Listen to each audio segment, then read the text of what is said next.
오늘 보실 하나님 말씀은 출애굽기 14장 1절부터 9절입니다. 출애굽기 14장 1절부터 9절 말씀 보겠습니다. 여호와께서 모세에게 말씀하여 이르시되 이스라엘 자손에게 명령하여 돌이켜 바다와 믹돌 사이에 비아히롯 앞 곧 바알스본 맞은편 바닷가에 장막을 치게 하라. 바로가 이스라엘 자손에 대하여 말하기를 그들이 그 땅에서 멀리 떠나 광야에 갇힌 바 되었다 하리라. 내가 바로의 마음을 완악하게 한즉 바로가 그들의 뒤를 따르리니 내가 그와 그의 온 군대로 말미암아 영광을 얻어 애굽 사람들이 나를 여호와인 줄 알게 하리라 하시매 무리가 그대로 행하니라. 그 백성이 도망한 사실이 애굽 왕에게 알려지매 바로와 그의 신하들이 그 백성에 대하여 마음이 변하여 이르되 우리가 어찌 이같이 하여 이스라엘을 우리를 섬김에서 놓아 보내었는가 하고 바로가 곧 그의 병거를 갖추고 그의 백성을 데리고 갈새 선발된 병거 600대와 애굽의 모든 병거를 동원하니 지휘관들이 다 거느렸더라. 여호와께서 애굽 왕 바로의 마음을 완악하게 하셨으므로 그가 이스라엘 자손의 뒤를 따르니 이스라엘 자손이 담대히 나아갔습니다. 애굽 사람들과 바로의 말들 병거들과 그 마병과 그 군대가 그들의 뒤를 따라 바알스본 맞은편 비아히롯 곁 해변 그들이 장막 친 데에 미치니라. 아멘. 오늘은 사면 초과의 상황에서 하나님만 신뢰하라. 사면 초과의 상황에서 하나님만 신뢰하라라는 제목으로 하나님 말씀을 보겠습니다.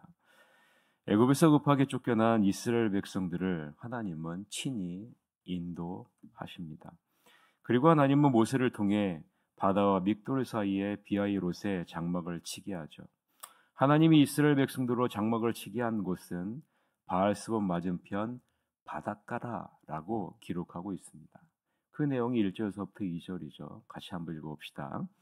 여호와께서 모세에게 말씀하여 이르시되 이스라엘 자손에게 명령하여 돌이켜 바다와 믹돌 사이에 비아히롯 앞 곧 바알스본 맞은편 바닷가에 장막을 치게 하라라고 말하죠. 어디에 장막을 치겠다고요? 바닷가에. 바닷가에. 우리는 이 부분에서 좀 이해가 되지 않습니다. 하나님이 10가지 재앙으로 이스라엘 백성들을 애굽에 나오게 하시고 그리고 하나님이 친히 구름 기둥과 불 기둥으로 인도하셔서 온 곳이 바닷가라라는 거예요. 자신들을 보호해주고 자신들이 피신할 만한 장소가 아님을 우리는 알 수가 있죠. 자신들을 보호해주고 피신할 만한 장소가 아니라 누구나 다 볼 수 있는 펑 트여져 있는 바닷가, 막다른 곳으로 인도하셨다라는 사실입니다. 어찌 보면 이해할 수가 없는 거죠. 바로가 이스라엘 백성들을 추격하여 공격하기에 최적의 장소로 하나님은 이스라엘 백성들을 인도하셨다라는 사실이에요. 왜냐하면 바로의 군대가 추격해 오면 앞으로도 뒤로도 어디로도 갈 수 없는 사면초가의 상황에 놓일 수밖에 없는 장소가 바닷가이기 때문이죠. 그래서 더더군다나 이해가 되지 않습니다. 여러분들은 이 부분을 어떻게 받아들이십니까? 이왕이면 평탄하고 아무 근심 없는 대로로 인도하시지 왜 도저히 길이 보이지 않는 사면초가의 상황으로 몰고 가실까? 왜 이왕이면 피신할 수 있는 곳으로 인도하시지 피신할 수 없는 바닷가로 인도하실까? 우리는 질문을 할 필요가 있습니다. 우리에게도 마찬가지 아니겠습니까? 예수님을 믿고 하나님의 자녀가 되었으면 우리가 하는 모든 일이 잘 되고 축복되고 형통한 길로 하나님께서 인도하시지 왜 이렇게 힘든 길로 나를 인도하실까? 오히려 예수님을 믿고 더 어려운 상황에 놓여 있는 경우가 참 많지 않았습니까? 왜 하나님은 이러한 상황으로 우리를 몰고 가실까? 우리는 오늘 본문을 통해서 그 해답을 찾아야 됩니다.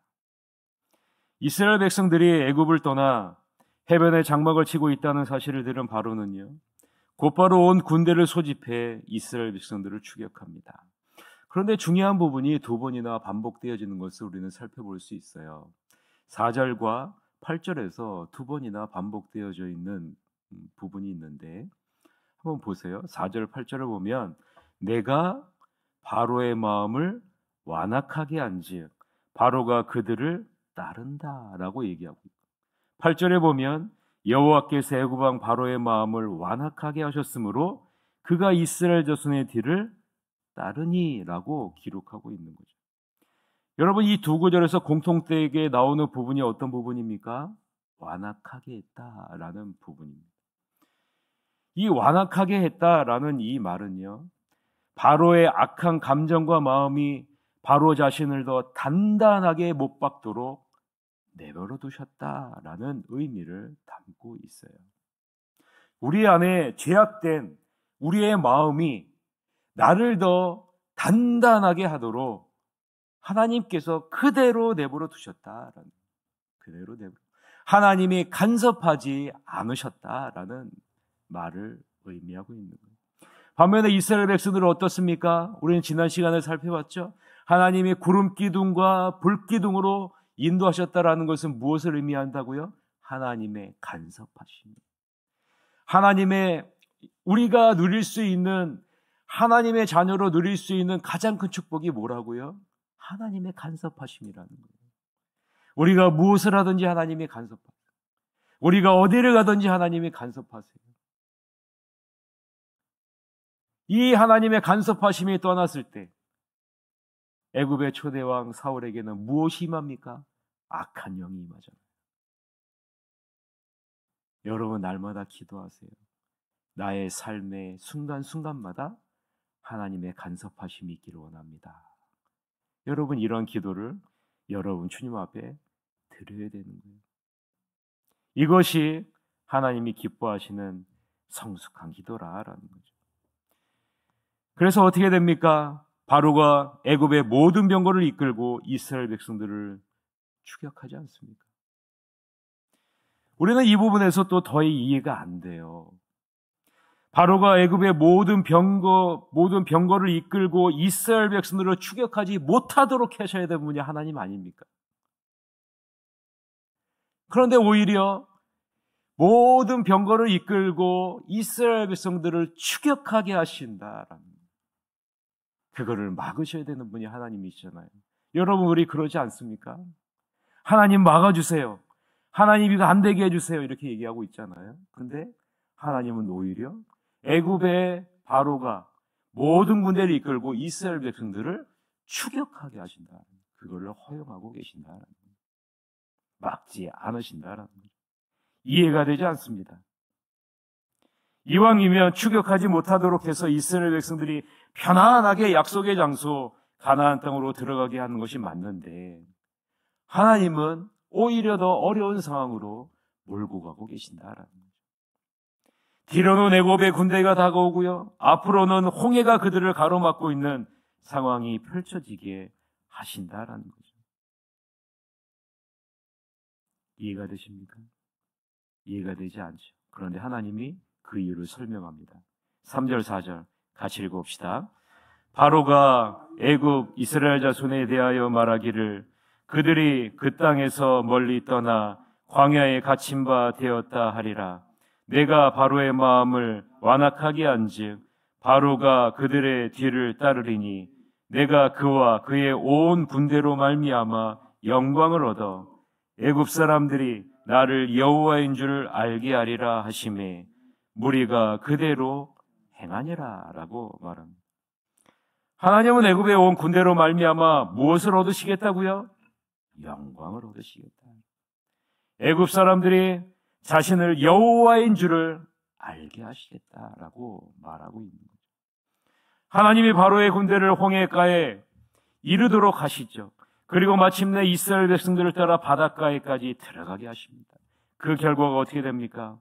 애굽의 모든 병거와 군대는 몰살당하게 되죠. 이것을 통해서 하나님은 자신이 얼마나 크고 능력 있는 자인지를 하나님이 여호와 하나님이신지를 알게 하시겠다라고 말씀하고 있습니다. 그때 모든 애굽 사람들이 여호와 하나님의 위엄을 알게 될 것이다 라고 말씀하고 있는 거죠. 여러분, 이것이 하나님의 큰 그림이요, 하나님의 계획입니다. 사단은 애굽에서 나온 이스라엘 백성들을 완전히 무너뜨릴 최고의 전략을 세웠지만 하나님은 그와는 비교가 안 되는 훨씬 더 큰 그림과 계획을 갖고 계신다라는 사실이죠. 사단의 계획을 무력화시키고 하나님이 어떤 분이신지를 드러나고 이스라엘 백성들을 능력으로 인도하신다라는 사실. 여러분, 이 사실을 잊지 마십시오. 우리의 짧은 생각, 우리의 짧은 지식, 우리의 짧은 판단을 내려놓고 하나님의 관점을 바라보시면서 나아가는 여러분이 되시기를 바랍니다. 제가 좋아하는 구절 중에 하나가요, 이사야 55장 8절부터 9절 말씀이에요. 이는 내 생각이 너희 생각과 다르며 내 길은 너희의 길과 다름이니라. 여호와의 말씀이니라. 이는 하늘이 땅보다 높음같이 내 길은 너희의 길보다 높으며 내 생각은 너희의 생각보다 높음이니라 라고 말씀하고 있죠. 내 생각, 내 계획, 내 길을 내려놓는 것이 겸손이. 반면에 내 생각, 내 뜻, 내 계획을 주장하는 것이 교만. 여러분, 기도는 무엇입니까? 하나님의 생각, 하나님의 계획, 하나님의 뜻에 가까이 나아가고자 하는 것이 기도 아니겠습니까? 우리에게 일어나는 일은 절대로 우연히 일어나는 것은 없습니다. 이 모든 것이 다 하나님의 주권 가운데, 하나님의 주관하심 가운데 있는 것이기 때문이죠. 보세요, 여러분. 실제로 하나님이 계획하신 대로, 말씀하신 대로 이루어지는 것을 우리는 5절서부터 9절에서 볼 수 있지 않습니까? 같이 한번 읽어볼까요? 5절서부터 9절. 그 백성이 도망한 사실이 애굽 왕에게 알려짐에 바로와 그의 신하들이 그 백성에 대하여 마음이 변하여 이르되 우리가 어찌 이같이 하여 이스라엘을 우리를 섬김에서 놓아 보내었는가 하고 바로가 곧 그의 병거를 갖추고 그의 백성들을 데리고 갈새 선발된 병거 600대와 애굽의 모든 병거를 동원하니 지휘관들이 다 거느렸더라. 여호와께서 애굽 왕 바로의 마음을 완악하게 하셨으므로 그가 이스라엘 자손의 뒤를 따르니 이스라엘 자손이 담대히 나갔음이라. 애굽 사람들과 바로의 말들, 병거들과 그 마변과 그 군대가 그들의 뒤를 따라 바알스본 맞은편 비하이롯곁 해변 그들이 장막 친 데에 미치니라 라고 말하죠. 바로는 자신이 원하는 대로, 자신이 계획한 대로 잘 진행되고 있다고 생각하고 있죠. 마치 자신이 모든 것을 주관하는 주인과 같이 생각할 겁니다. 그러나 여러분, 이 모든 것을 주관하시는 분은 누구세요? 하나님이시지 않습니까? 이 모든 것을 주관하고 있는 분이 계신다는 것을 우리는 본문을 통해서 확인하고 있지 않습니까? 세상 사람들은 자신들이 원하는 대로, 자신이 뜻하는 대로 다 가고 있다고 생각해요. 사단도 그렇게 생각하고 있지 않겠습니까? 그러나 여러분, 보세요. 오늘 본문을 보세요. 이 모든 것을 주관하고 계시는 분이 누구신지, 우리의 인생을 주관하고 계시는 분이 누구이십니까? 여호와 하나님 아니겠어요?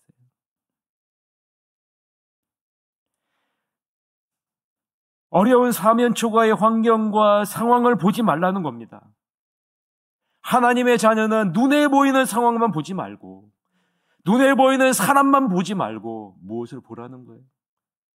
그 상황 너머를 주관하시는 분, 그 사람 너머를 주관하시는 분, 여호와 하나님을 바라보라라는 메시지 아니겠습니까? 우리에게 놓인 모든 상황은요, 하나님의 손바닥 안에 있는 건 아니겠어요? 이 모든 것이 하나님의 손바닥 위에 있다라는 것 아니겠습니까? 우리를 향한 하나님의 목적은, 이스라엘을 향한 하나님의 목적은 사면초가의 어려운 상황일까요? 고난일까요? 역경일까요? 환난일까요? 하나님의 목적이 그것입니까? 아님을 우리는 알고 있지 않습니까? 우리를 향한 하나님의 목적은 예레미야 29장 11절에서부터 13절에 오면 뭐라고 얘기하는지 아세요? 여호와의 말씀이니라. 너희를 향한 나의 생각을 내가 아나니 평안이요 재앙이 아니니라. 너희에게 미래와 희망을 주는 것이니라. 너희가 내게 부르짖으며 내게 와서 기도하면 내가 너희의 기도를 들을 것이요 너희가 온 마음으로 나를 구하면 나를 찾을 것이요 나를 만나리라. 이것이 우리를 향한 여호와 하나님의 계획이요 우리를 향한 여호와 하나님의 목적이라고 말하고 있는 거예요. 재앙이 아니라 평안이라는 거예요. 미래와 희망, 이것을 주는 것이 하나님의 목적이라는 거죠. 그러기에 우리는 환경의 어려움에 마음을 빼앗기면 안 돼요. 하나님의 강한 힘과 능력을 신뢰하며 그 환경 너머를 주관하고 계시는 여호와 하나님을 바라봅니다. 여호와 하나님의 권능을 찬양하며 나아가야 하는 것이 우리가 해야 할 일 아니겠습니까? 애굽에서 이스라엘 백성들이 두 손을 들고 이런 하나님을 찬양하며 담대히 나아갔듯이 우리도 매일 매 순간 두 손을 들고 하나님의 강한 힘과 능력을 신뢰하며 이 모든 것을 주관하시는 하나님을 바라보며 감사의 찬양을 하며 나가야 되지 않겠습니까? 여러분 8절 하반절을 보세요. 오늘 본문 8절 하반절을 보면 뭐라고 기록하고 있어요? 이스라엘 자손이 어떻게 나갔다고요? 담대히 나갔다. 여러분 담대히가 무슨 의미인지 아세요? 담대라는 하나님의 강한 힘과 능력이 나를 붙들고 있다. 하나님의 강한 힘과 능력이 나를 붙들고 있다는 확신. 이것이 담대히 나갔다라는 의미예요. 그러니까 이스라엘 백성들이여 두 손을 들고 담대히 나갔다. 하나님의 강한 힘과 능력이 나를 붙들고 있다라는 사실. 여러분 이 사실을 잊지 마시고 때로는 어려운 환경 가운데 여러분을 몰아갈 수 있습니다. 그러나 여러분 그 환경을 통해서 하나님이 하시고자 하는 일을 바라보면서 모든 것을 주관하시는 하나님, 강한 힘과 능력이 나를 붙들고 있다는 그 확신을 갖고 날마다 감사하며 두 손을 들고 하나님 앞에 나아가는 여러분이 되시기를 주님의 이름으로 간절히 축원합니다. 이 시간에 다 같이 통성으로 한 가지 기도 제목을 놓고 기도합시다. 10월 20일 새세명 축제가 있는데요. 하나님, 강한 힘과 능력이 나를 붙들어서 죽은 영혼을 살리는 놀라운 은혜 역사가 일어날 수 있도록 인도해 주시옵소서.